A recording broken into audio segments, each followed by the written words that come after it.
Hey guys, how's it going? Crusty Old Crow back again.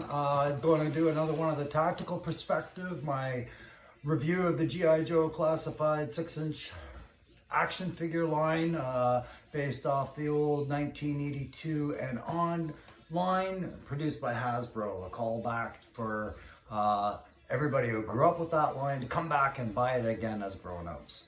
My name is Ryan. I am the Crusty Old Crow. This is I think number 13, 14, 15 in the videos there. And it's my second one of the day. I was just going to leave it at one today, but I still have a backlog of guys I got to get through before I start just doing them as I buy them. And I want to kind of bang some of these out. And quite honestly, the video I did just before this one, which was on the Cobra Island Viper set, I kind of left it on a bit of a more somber note, I guess. Maybe it kind of after seeing it, it kind of felt a little bit like I was a bit, maybe, I don't know, virtue signaling or downer. And that's not who I want to be on these videos. It's not why I'm doing them. I'm not doing them out there to try and wag my finger at anyone. But that felt like I was kind of almost standing on my lawn and yelling at kids to get off of it. So I'll try not to do that too much, guys, but I make no apology for it. It's my show. I do what I want, and it is what it is. And I know you guys get it. At least those of you who subscribe absolutely do. Thanks for you being there and subscribing. I really appreciate it. I know I'm related to one of you, but the rest of you, you know, complete strangers listening to me talk, I at least owe you a thank you. So who are we going to talk about today? This one I have a lot of mixed feelings about, but they're mostly good mixed feelings about. And it's one of my favorites from when I was a kid, and it's one of the most iconic Joes that you can think of outside of Cobra Commander and Snake Eyes. I am, of course, talking about Gung Ho. Okay, and not just any Gung Ho. I'm going back to number 7 in the classified series, back when they weren't packaged without plastic and they had the plastic. Okay, this is the first kick at the cat, if you wanted to, that Hasbro did for remarketing Gung Ho in this line.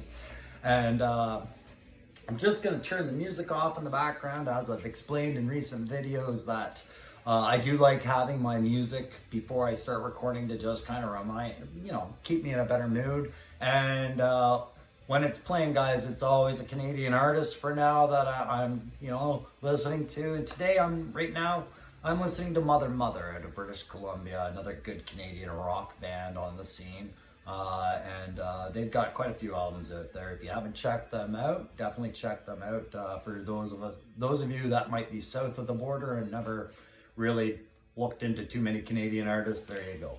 Anyways, let's get them off for now, because I really want to focus on Gung Ho, because I got a few things to talk about with him. And then, like I said, as with all of my reviews of these figures, I still have to get through that head-to-toe military inspection, note all the details, the points to improve, points to sustain, the creative liberties, the tactical sensibility, the explanations where explanations are required, or just useless freaking information about that character that I happen to know through my experience in my my past career, because that's what the government trained me to do, is to be very critical about toys, right? So without further ado, let's talk about Recondo. We'll start with the box a little bit. I usually forgo most of the stuff about the box, but this time the boxes can be a little bit of fun to talk about, and I did really like the art on this box, as we've talked about in my earlier videos, and other reviewers talk about great lengths. This box has a few goods and it's got bads going for it. It is the older style, and the art on the side is it's like a fold over as opposed to two separate images of Gung Ho, but you do get that separate image subtly placed in the top. It's very beautifully painted, very realistic. I'm a fan of this kind of side box art. I think it looks good on a shelf, all like back, but I get the argument that other reviewers and much more talented reviewers have about the uniformity of it and how it doesn't lend to any uniformity with these changing boxes, changing side art. He is just known as Gung Ho. They don't get into the real names, and that is something I wish they would just get off the fence about. Some guys, like I'll use Rock and Roll, for example. Rock and Roll, he's one of the later releases, number 73 in the line. On the box, it says it's Craig Rock and Roll O'Connell, right? But then you get guys like this who don't have their proper name on there. And I think it's neither here nor there, but I'd like to see some consistency. I mean, apart from Snake Eyes, where you're not supposed to, if these guys have a real name on the back of their file card and you're going to do it for one guy on a package, probably should just do it for all of them, right? Not knowing what that second alias is. Anyways, so as you can see on the back, there is no portrait. That is a newer trend within the G.I. Joe Classified, to put another portrait of the specific character. But there is the Joe logo on the back, and I still kept the plastic in there. I don't know why. It's not like I'm ever going to resell these, and certainly not after what I did to this one. Guys, that is one thing I will talk about in a minute, is that this is not my normal review where I talk about it and then I say I'm going to do some conversions. This is where I kind of got caught in the middle of a conversion, and I'm just doing the review anyways. On the side, you could go to the Hasbro website and see what these PCF, primary combat functions, are and what they denote about the character or his qualifications. Again, number 7 in the line, and then you have the mural of the releases at that point. Remembering, number 7 in the line, there wasn't that many releases, right? So this mural has been updated, changed, and will continue to grow, I imagine, as the product line continues. So there you go, guys. Gung ho. Now, this is available now in a completely different variant, and it seems to be the preferred variant, which is the retro card variant, and that is the Gung Ho you remember as a kid from the 1980s line, with the blue and aqua type fatigues, the marine looking guy, right? They've gone with the number 7 being an interpretation under a more recent envisioning of Gung Ho, the other way you saw him in the comic books, maybe a little bit more army loaded out. But if we go over to his file card for a second, and I will show the figurine, we are getting there, guys. This was the old file card you got back in the 80s, right? So it says Gung Ho, and here we do know his actual name. It is Etienne R. Lafitte, okay? And we say that with a French emphasis because he's out of Fur-de-Lance, and that's Louisiana, guys. He's Cajun, right? So Cajun French Creole. Okay, his military specialty is recondo. So here in Canada, I call it reconnaissance. We call it reconnaissance. So recondo, that is a special training school in the Americans. A qualification, it's reconnaissance, right? Military, and any Americans that see this, and especially if you're military, if I ever say anything about your guys' military that's not on, feel free to put me back on range and get me back within my arcs, okay? We talked about, okay, especially jungle warfare. He's an E7 sergeant. Okay, jungle warfare, this is sits him very well next to another Recondo trooper named Recondo, who I did my review on earlier, right? Gung Ho and Recondo, they like peas and carrots. Okay, so it says here, born into a large back swamp Cajun clan, Gung Ho moved to New Orleans and won a reputation as a bare-knuckle brawler and knife fighter to be reckoned with. Joined the Marines at 18 and graduated top of class from boot camp at Paris Island. Attended airborne school, recondo school, and Marine ordnance school. Okay, means ordnance is explosives for anyone not qualified this stuff. Qualified expert, all NATO infantry, small arms, and most Warsaw Pact infantry weapons. The XM-76 grenade launcher apparently has to be specified in amongst that, okay? So NATO and infantry, small arms, and Warsaw Pact infantry weapons. I talked about that in one of my videos. I think it was the Sergeant Slaughter video, because he did come with the AK weapon, about the differences between the two. So now this is why they are specifically separating two types of rifles. The one that the Allied countries, the NATO allies use, and then the Warsaw Pact, which is Russia and all the other nations that are using AKs and all their types of variants, right? So It's cool that they mentioned that, even back then, right? His team members say all Marines are crazy, but Gung Ho's the hairiest, scariest, craziest jarhead that ever scratched, kicked, and bit his way out of that hole in the swamp they call Paris Island, okay? And I remember this file card, and I thought that was a really dramatic file card, and I didn't understand it as much at the time as I do now in hindsight, and I think they did really well with that file card.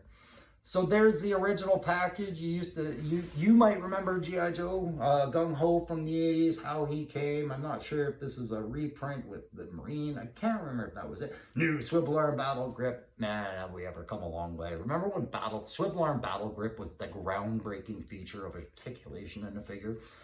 Whew. I'm so glad we keep getting better at things. Anyways, there he is in his traditional garb, and this is not the figure we're reviewing today. This is the same one that you will get in the retro card, which is this the image of it? Yeah, so there's your retro card, and that reflects it more. He's got the traditional grenade launcher, the traditional fatigues. He's got the bald head and the cap, and I'm going to talk a little bit about the discussion about the caps, okay? And so on and so forth. So there's a better picture of him. There is apparently a more preferred Gung Ho, and it's this one by what seems to be the at least vocal majority I'm seeing online in reviews. So there you go, guys. And I think it's a brilliant one. I just can't get this one where I'm at in Ottawa right now. It keeps selling out before I get around to it. But I do plan on getting it, even though I have number 7 in the series of Gung Ho, and that's this one I'm showing you today. So let's have a look at him. All right, so there we have this variant of Gung Ho, the number 7 variant. And you can see what I was talking about. He's in his more comic book version fatigues. Not the blue, but this time the green. And maybe that's what people aren't used to seeing with him. Okay, but he's definitely all Gung Ho on this one, guys. And I'll get to the head to toe in a minute, but just take it in for a second. The criticism on this is that he doesn't throw you back to the 80s line as much as the others do, for sure. I get that. There's a couple of other criticisms, but you can't tell me you don't think that's Gung Ho. I definitely think that's Gung Ho. The controversy as to who's the better Gung Ho doesn't come from whether there's a chest tattoo. There's a chest tattoo. He's got his devotion strapped to his chest as per. The controversy comes from the dress. And the controversy comes from what's under the hat, right? So first off, I was surprised. I keep having to remind myself that he was a Cajun and he's got that French name. This is who keeps coming to mind in my head when I look at Gung Ho, and I think it's right that it should. He definitely looks like this sculpt. Chuck Liddell was born out of a G.I. Joe mold of Gung Ho. Right? It's not the other way around. They didn't build him around Chuck Liddell. He's probably older than Chuck Liddell by a day or two. This is, or at least that image of Chuck Liddell, pardon me. But this, I think, nailed it. And I'm not going to keep beating that point to death, right? I think the face sculpt was excellent. 100% excellent. He's got that complete chin lining, extra long mustache. He's got that hardened stare. You know you're in trouble just because he's making eye contact with you. Yeah, on the sides of the mustache, you can see this is the earlier stages of the line, and maybe they were a little sloppier than they are today. But you can see some paint fade where there should be paint, brown paint on that mustache. It's actually flush.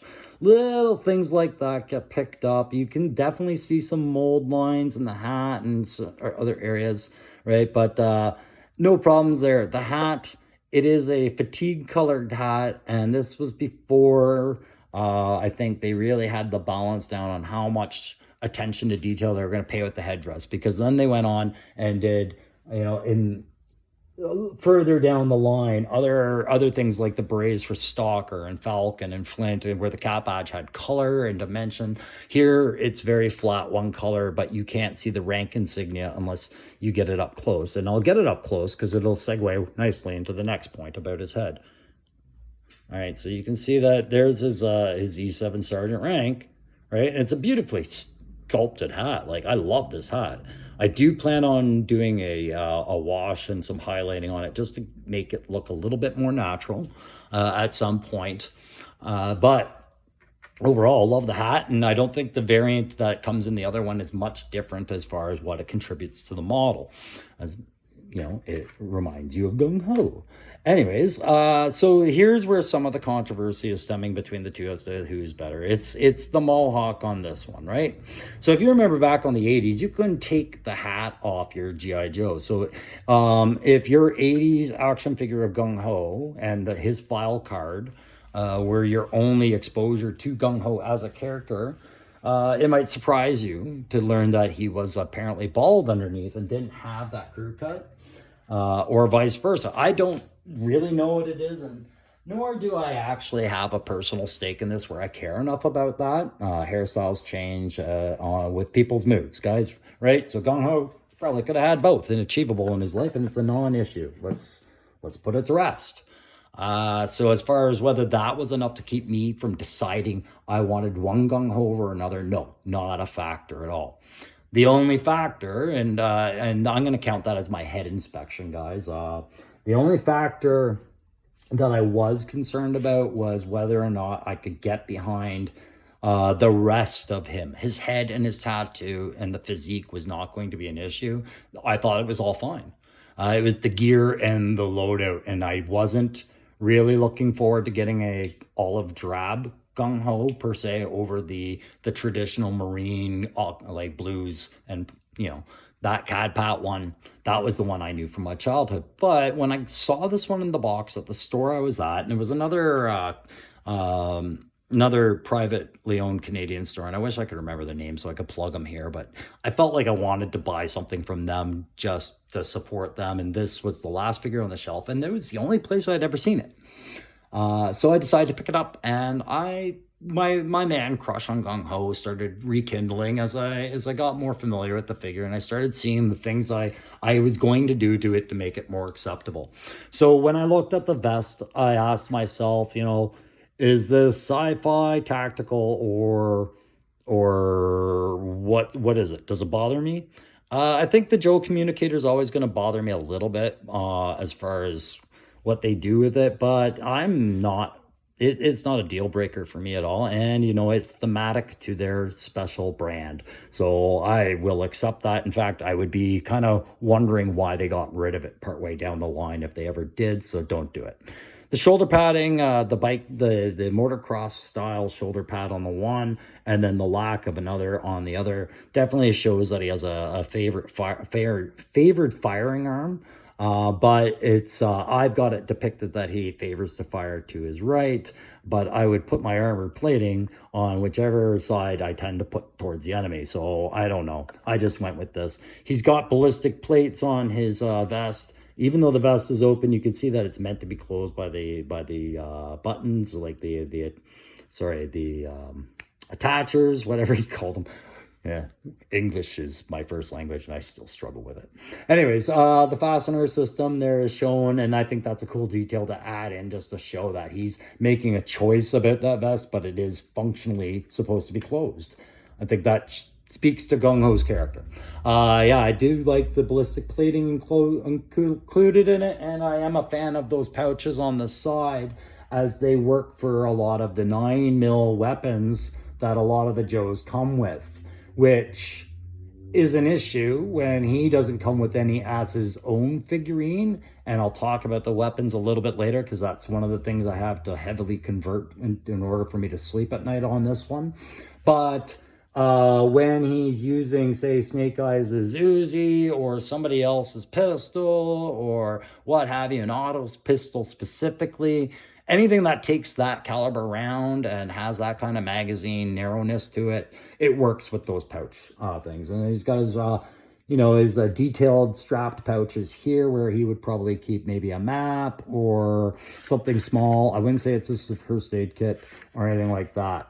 Now we see over here on his one side where he doesn't have the shoulder pad, he does have three fragmentation grenades, it looks like, or something to that effect, and they're very good looking grenades. And the one thing I really liked about these grenades, if I can, is these are sensibly placed. Like they're not a grenade I recognize as using. They're just a little bit almost sci-fi looking, unless they're a different nationality and one that I've never thrown. They don't look like the frag grenades or smoke grenades that we throw out here. But there, if you noticed on the side, you can see the strapping system that's used to place, right? Guys, we don't secure grenades on our vests like movie heroes, where if one good yank and you've removed the pins from the guys. Like, we secure these things in a way that makes sense, so you can fire and move and take bounds and duck and dive and, you know, dodge wrenches, whatever you got to do as a soldier. The last thing you want to do is lose your grenade or lose a component. So I really respect that they incorporated that in the design. You've heard me before. I'm not overly happy when I see a lot of shiny silver on figurines that are meant to be wearing camouflage. It seems a bit contradictive. But consider that a bias I have, or personal conditioning about the subject, but really it doesn't ruin the figure for me at all. I just sometimes wonder if the appeal gets lost for me. So overall, the torso on the chest side, the breast side, I'm happy with it. If I were to go down to the arms, yeah, they do use that pin system for the elbows, a dual pin system, and they are exposed, as this wasn't earlier manufactured model, right? So newer designs, they've worked this out a bit better, I feel, and you don't see the insets for the pins as you do on the elbows and knees with the older line. Again, not a deal breaker for me, because articulation has always been strong with these figures, and that compensates for any, to me, sight details, because I'm not a serious toy collector. I am a nostalgist. So not even sure if that's a real word or not, but let's go with nostalgist is a word, and that's who I be. All right, so I talked about the chest side and the arms, no problems there. I always found it kind of funny, especially now that I've had a career in the military behind me. Gung Ho only had the one tattoo, and it was that one right dead center on the chest, and he never got nothing done on his arms. No sleeves, no nothing like that. They dealt with that when they did rock and roll. They did good arm sleeves on that as far as toys representation going. And I can get behind that. You know, Gung Ho, he had one thing going in his life, and that's the military, and it's represented with the tattoo. So I'm just going to flip over to the back to show you. This is the pack they went with on this one. You will get a different pack with the retro card variant. But I liked this pack, guys, and I really did. I wanted to talk about it a little bit. So I'm going to remove it from the figures just so we could talk. Now, just like the front, the back does have ballistic plating, and I did talk about this in the Cobra Viper video about the vest lining up with torso hole pinning. Okay, so here it's lined up. This one's got sag. Okay, sag in the most natural of poses, because the vest is open and it doesn't lend to the tightness on the main body that holds it in place. Okay, so just it's one of those things. You do have to line up your pouches. It is a harder backpack. It's very rigid, and it's got a lot of contact mass for surface, so that's good. That helps take the weight off the pin on a shifting back and forth. It helps keep it in place, okay? And I like the adjustable strapping and the different types of stitch patterns and designs that you see incorporated in the vest. It's ribbed where it needs to be ribbed. It is like pockmarked where there's plating sealed under there and maybe ironed firm in and riveted in. And then you've got your adjustable strapping system and things like that. And I loved how detailed these figures get for that, because those things are real, right? The pants he's wearing are the camouflage pants, and I have no problems with them, but I will call them out on things that I saw, like the shiny belt buckle. No problems. The fact that he doesn't carry around a utility belt. He's not freaking Batman. It's fine. He carries around a pack of gear. I can go with it. No worries there. But what I will point out is this knee pad seemed to be a half thought out idea that they didn't finish. It's blackened on one side, right? And then green on another. I'll get to this part in a bit, but this blackened knee pad, it mirrored up with where they had placed the elbow pad Again, showing that he's into his supported firing positions. He does a lot of kneeling, which would make sense if you're lobbing grenades while tucked away behind a bush using his grenade launcher. He would go into the kneeling. He would do things in the prone. He is a section attack machine, right? So knee pads, elbow pads, I'm all about it. But I wish they had finished their commitment to what they were doing down here. This just seems really incomplete as a design. You can even see how the paint really kind of separates through the hinge system, so it's really exposed like that. And I would have liked to have seen what they had done here. If you're gonna do that, just do it twice. Do it to the elbow, then do it to the knee. Okay, not a big fan of the shin guards, but they make sense for the character, and they're fine. Again, it's just the silver that bothers me. If they had gone brown or black, I would have probably been a bigger fan.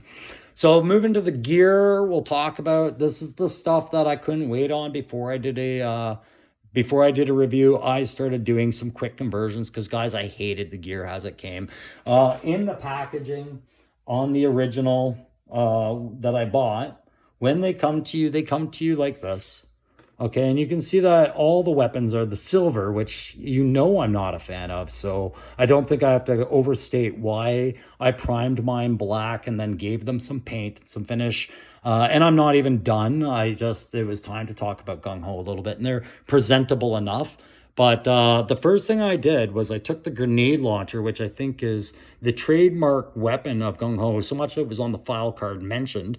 And I saw what they did with the whole handle and support system. And I hated it because I could already tell before I could get this guy out of the package, the way these thumbs and hands are, and I'll show you more about that in a second, that was going to be a real pain for me. And then these two sci-fi guns, and that's exactly what they are. As I show you closer, you can tell by the barrel. They just did nothing for me at all. So there's my drive to buy this figure going down steadily, especially when there was another option that I was just losing patience to get, right? So that's why I went ahead and just said, screw it, I'm converting them. So accessories I will talk about, the leg pad does shift around and come off. It is holding 3 more grenades. Spoons ready, mounted in position. I loved it. I'm cool. And again, drawing back to the Viper video, this is what I was talking about. If you're going to do grenades and even start going into colors, look how easy it was to get it right back then. Green grenades were one shape, black grenades another. These are 2 different grenades, 2 different effects, 2 different reasons for throwing. And it was a simple thing to get right, right? The one thing I will note is he's got a third type of grenade, and that's whatever's coming out of these ones, right? A smaller cylindrical grenade, and he doesn't have a reload pack ready for that. And it doesn't really represent well on the vest in here, or in the backpack in here, over here, anywhere, that he would be carrying extra drum for this. And I think they could have added an extra drum detail into their sculpt to explain it a bit, or something onto a hip pouch.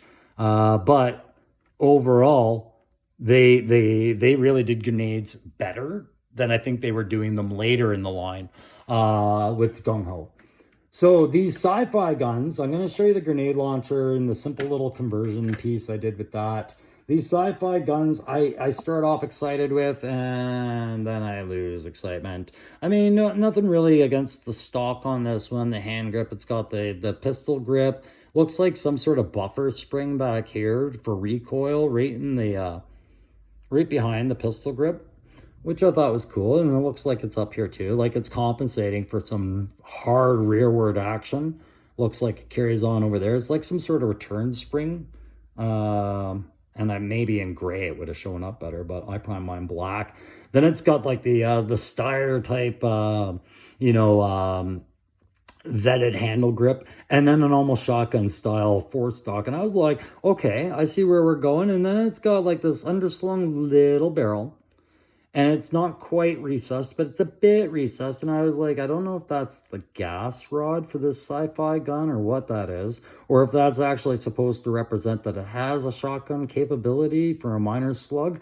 But then we've got this whole vented muzzle, which then I'm like, okay, you lost me. What are we dealing with here? Is this an attempt at some sort of sonic weapon, which I guess makes sense because, yeah, I mean, I got the animated sci-fi cartoony aspect. You want to include some tributes to that, and that's why you make this stuff. And there's fans who want it. I just didn't understand it, right? And in lieu of getting at least one real gun, even a pistol, like what the retro card comes with, it does come with a sidearm pistol. They just went completely sci-fi crazy with it and went with that. And I'm assuming these are some sort of sonic or railgun or laser. But this one confounds me further because here we have it. It's got the same, sorry about the camera stuff here, guys. The same kind of emitter venting array for a muzzle. It's got a secondary handle or battery supply. It's got the four stock handle, like a shotgun style. Then it's got the trigger assembly over here, and then it's like a British bullpup kind of design, I guess, or if I'm using that term right.